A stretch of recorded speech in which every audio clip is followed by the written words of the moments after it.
Gold trusted gold buyers తాకట్టులో ఉన్న బంగారాన్ని విడిపించి ఈ రోజు ఉన్న మార్కెట్ ధరకే కొనబడును. మరిన్ని వివరాలకు సంప్రదించండి 7771077720. ఆదిలాబాద్ జిల్లాలో అమానుష ఘటన చోటు చేసుకుంది.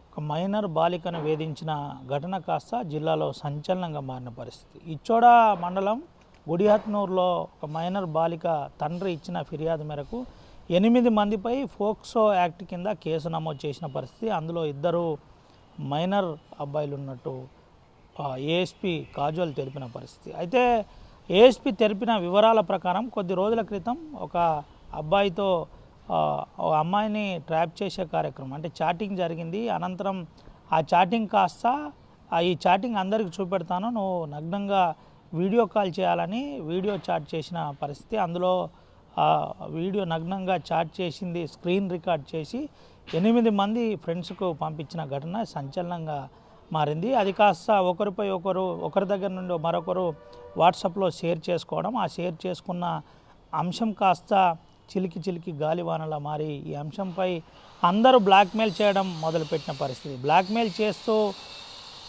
మూర్ఖపు ఆనందం పొందారని నిన్న ఏఎస్పీ చెప్పిన పరిస్థితి. ఏఎస్పీ చెప్పిన వివరాల ప్రకారం బ్రహ్మం A1గా చూపెట్టారు, A2గా తరుణ్ను చూపెట్టారు, పవార్ తరుణ్ను A2గా చూపెట్టిన పరిస్థితి. అదేవిధంగా A3గా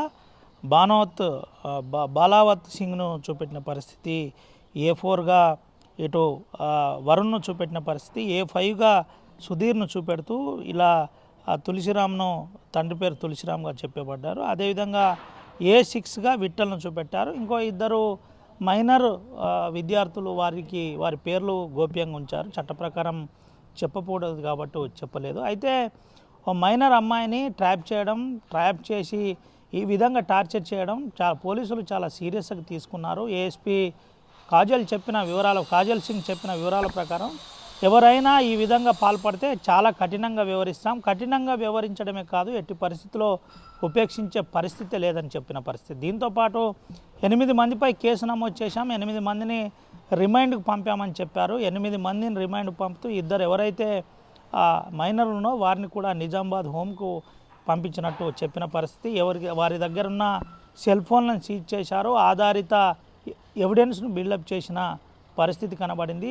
ఇటువంటి యథార్థం జిల్లాలో ఎక్కడ జరగకూడదని సిటీం ఆధ్వర్యంలో అవగాహన కల్పిస్తున్నాం. ఎవరికైనా ఎటువంటి ఇబ్బంది ఉన్నా సిటీంను సంప్రదించవచ్చు, మీ అంశాలన్నీ గోప్యంగా ఉంచుతామని చెప్పిన పరిస్థితి. ఉమ్మడి ఆదిలాబాద్ జిల్లా వ్యాప్తంగా సిటీం ఉంది, ఎవరు అధైర్యపడవద్దు, మహిళలకు పోలీసులు అండగా ఉంటారు, మీకు సంబంధించిన అంశం ఏది కూడా బయటికి రాకుండా గోప్యంగా ఉంచుతాం, ధైర్యంగా పోలీసులకు చెప్పొచ్చని ఇటు చెప్పిన పరిస్థితి. అయితే ఇచ్చోడ మండలంలో జరిగిన యథార్థం ఏదైతుందో సంచలనంగా మారిన పరిస్థితి కనబడింది. ఇప్పటికే పోలీసు బృందం దర్యాప్తు చేసి అందరినీ పట్టుకున్న పరిస్థితి, రిమైండ్ కూడా పంపిన పరిస్థితి కనబడింది. దీనిపై కాజోల్ ఏఎస్పీ ఒకే విషయం చెప్పిన పరిస్థితి, ఎవరైతే బాధ్యులు ఉన్నారో ఎవరిని వదిలిపెట్టం, ఇలాంటి ఘటనలు జరగడం చాలా అమానుషం, చాలా సీరియస్గా పోలీసు తీసుకుంటుందని చెప్పిన పరిస్థితి. ఎవరైతే వీడియో కాల్ ద్వారా చీట్ చేసిన వ్యక్తి ఉన్నారో ముందుగా తనను ఇంట్రాగేషన్ చేశారో, బిల్డప్ కేసు పర్ఫెక్ట్గా కేసు నమోదు చేసి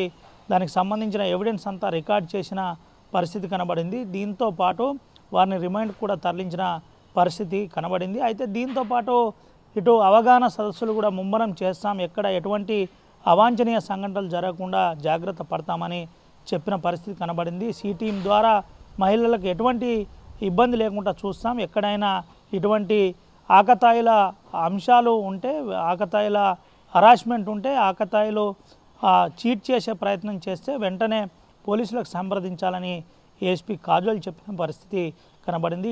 ఇలాంటి 8 మందిని రిమైండ్ చేసిన ఘటన కాస్త సంచలనంగా మారింది. ఇటు పోలీసులు వారికి సంబంధించిన ఫోటోలు కూడా రిలీజ్ చేసిన పరిస్థితి. అమ్మాయి వివరాలను గోప్యంగా ఉంచారు, చట్టపరంగా ఎక్కడ చెప్పకూడదు కాబట్టి చెప్పలేదు, జాగ్రత్తగా ఉంచి తండ్రి ఇచ్చిన ఫిర్యాదు మేరకు దర్యాప్తు చేసి వారిని రిమైండ్ చేసిన పరిస్థితి కనబడింది.